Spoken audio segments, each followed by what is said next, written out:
My name is Sam Pollard. I'm a editor, producer, director. I've been in the business over 35 years, and I started as an apprentice editor back in 1972. I was very fortunate to work for a gentleman who was very generous to me in sort of imparting the skills that I needed to become an editor. I was able to edit my first little film when I was 25 years old. Some of the films I've edited is a graffiti film called Style Wars that was done in 1983. I co-edited with this gentleman who taught me, Victor Konevsky. In '88, I was a producer and director on the second part of the series, Eyes on the Prize, for the company Blackside in Boston, Massachusetts. In 1990, I edited one of Spike Lee's films, Mo Better Blues. That began our relationship. I went on to edit Jungle Fever, Clockers, Girl 6, Four Little Girls, Bamboozled. And I also did some additional editing work on 25th Hour and Inside Man.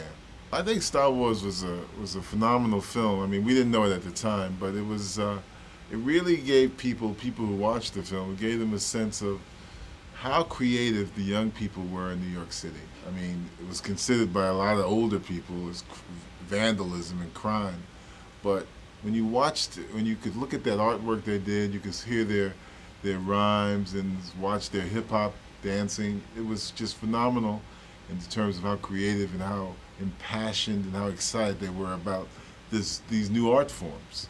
So when we started first editing the material, which took about a year to edit, took a long time to edit the film, you know, it was like every time we looked at a different segment of someone doing a train or performing a piece or sketching something that they would later put on the train, it was mind-boggling, the creativity of all these young people. It was really very impressive at how creative they were. It was a tough film to put together because there was so many stories that this director wanted to tell. The director's name was Tony Silver, passed away a couple of years ago. But so many stories he wanted to tell. It was a tough film to put together. It took us about a year to edit the film.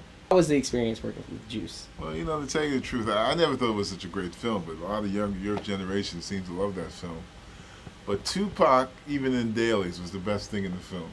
Omar was good. Omar Epps, who's gone on to have a very substantial career.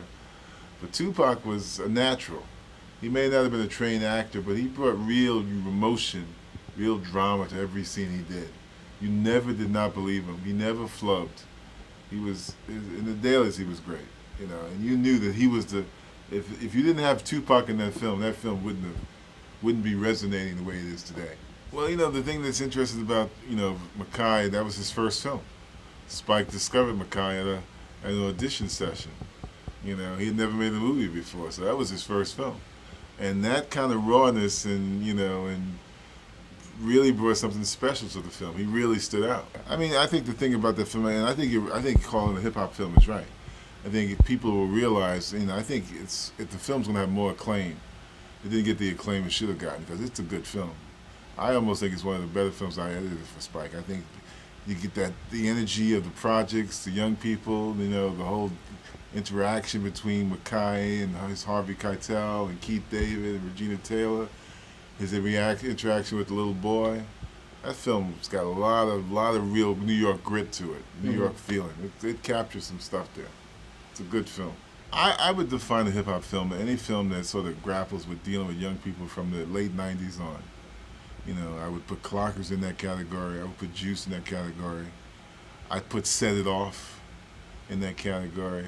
I'd even put Four Brothers in that category, you know, because it's got a different kind of feel, you know. It's a really different kind of feel, you know. So those are the films I would sort of put in that category.